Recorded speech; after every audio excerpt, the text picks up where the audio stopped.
අද මම මේ වීඩියෝ එකෙන් එන්නේ අපේ ඩුවල් මිඩි හබ් එකේ අලුත් version එක ගැන පොඩ්ඩක් හඳුන්වා දෙන්න. අතනම් මේකේ පිට පෙනුමෙනුත් වෙනස්කම් ටිකක් කරලා තියෙනවා. මේක ඇවිල්ලා ඇලුමිනියම් වලින් තමයි හොසින් එක මේ පාර කරලා තියෙන්නේ. ඊට අමතරව මිඩි ඉන් පෝට් දෙකත් අවුට් පෝට් එකත් ඉස්සරහටම අරන් තියෙනවා. පිටිපස්සේ USB පෝට් එක දාලා තියෙනවා. පිට පෙනුමෙන් ඒක තමයි තියෙන වෙනස්කම. ප්‍රධාන වෙනස තියෙන්නේ මේකේ ඇත්තටම අපි ඇතුළට කරලා තියෙන පහසුකම් ටික.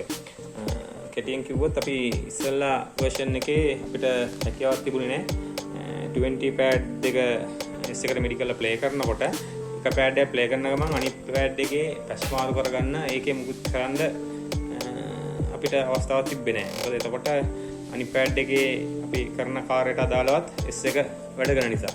එතකොට දැන් මේකේ අපි ඒක වෙනස් කරලා තියෙනවා. ඇත්තටම මේකේ පුළුවන් අපිට එක pad එක play කරන ගමන් අනිත් pad එකේ patch එක මාරු කරගන්න.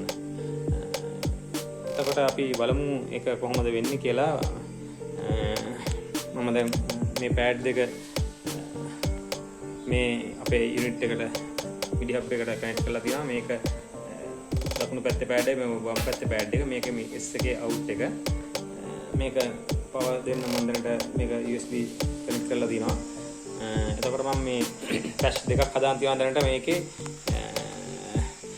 20 patch එක 4 එක දාගන්න.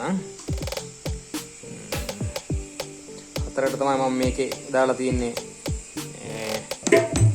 ඩෝල්කියක් හදලා තියෙනවා S එකේ ටෝන් දාලා. එතකොට මේකේ 30 හරි 30 මම කොංග එකක්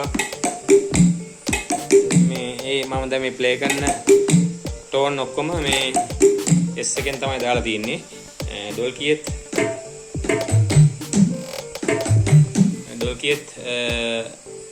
මම දැන් යූස් කරන්නේ S එකේ දින සාම්පල් ටෝන් විතරයි. ඒ මම මේ ඔයාලට බලා ගන්න දාලා තියෙන්නේ. ඊට පස්සේ මට දැන් මේකේ මේ පැච් චේන්ජ් කරන්න වෙනවා. මේක ප්ලේ කරන ගමන් මට ඒක කරන්න අමාරුයි. එක අතක කැමරාව තියෙන හින්දා. ඒ හින්දා මම මේ පහසුවට මම දාගෙන තියෙනවා අපේ virtual MIDI patch changer එක. මම අතර මේකේ දැනට කරන්නේ මේ මෙතන patch up down එක කරන දේම තමයි. මෙතන MIDI online තියලා මම මේකේ patch up down කරනවා පල්ලෙන්. ඔයාලට ඒක පේන්න නැති වෙයි. මගේ පහසුව සඳහා මම මේක දාගෙන තියන්නේ ඔයාලට පෙන්වන්න. එතකොට ඔයාලා මේකේ ටෝන් ටික පොඩ්ඩක් මතකයේ තියාගන්න. කොංග එක patch එක 5ට අපි තිබ්බේ. මේකේ අපි ඔක පළවෙනි ප්‍රෝග්‍රෑම් රේන්ජ් එකේ තියෙන්නේ.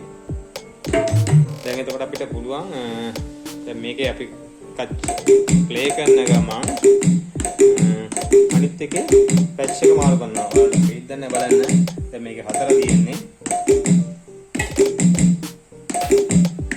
දැන් මාර්ක් ප්ලේ කරන ගමන් මේක පැච් එක මාරු කරනවා.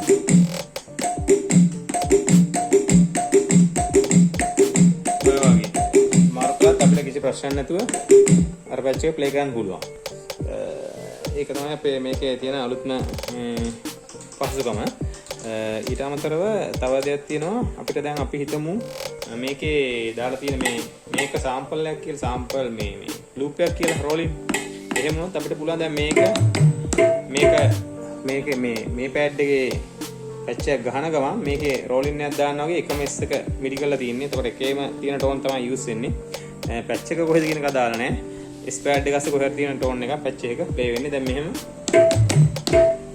මේක රෝල් ලූප් එකක් වුණා නම් මේක ප්ලේ වෙනවා. ඒ වගේ pad දෙකම එකපාර ප්ලේ කරන්නත් පුළුවන්.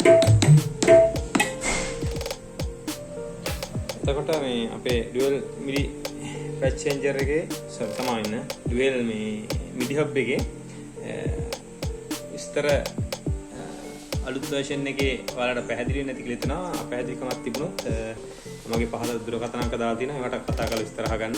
ඒ වගේම අලුත් මොන හරි අප්ඩේට් එකක් ආවොත් මම ඒක නැත් ඔයාලට ඉස්සරහට තුනක් කරන්න. එහෙනම් බොහොම ස්තුතියි මගේ වීඩියෝ එක නරඹුවට.